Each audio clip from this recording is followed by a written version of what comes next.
Imagine for a moment that somewhere in the middle of Texas there was a large foreign military base, say Chinese or Russian. Imagine that thousands of armed foreign troops were constantly patrolling American streets in military vehicles. Imagine they were here under the auspices of keeping us safe or promoting democracy or protecting their strategic interests. Imagine they operated outside of U.S. law and that the Constitution did not apply to them.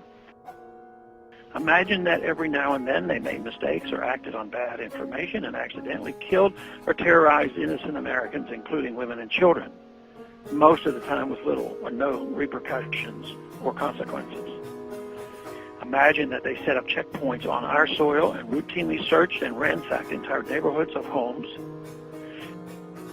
Imagine if Americans were fearful of these foreign troops and overwhelmingly thought America would be better off without their presence.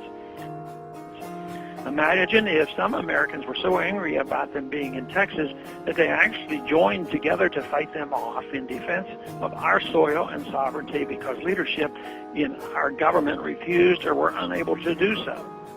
Imagine that those Americans were labeled terrorists or insurgents for their defensive actions and routinely killed or captured and tortured by the foreign troops on our land.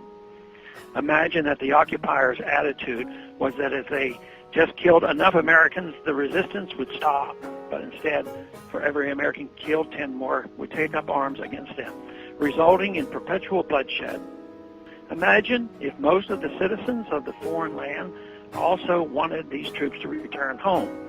Imagine if they elected a leader who promised to bring them home and put an end to this horror. Imagine if that leader changed his mind once he took office. The reality is that our military presence on foreign soil is as offensive to the people that live there as armed Chinese troops would be if they were stationed in Texas.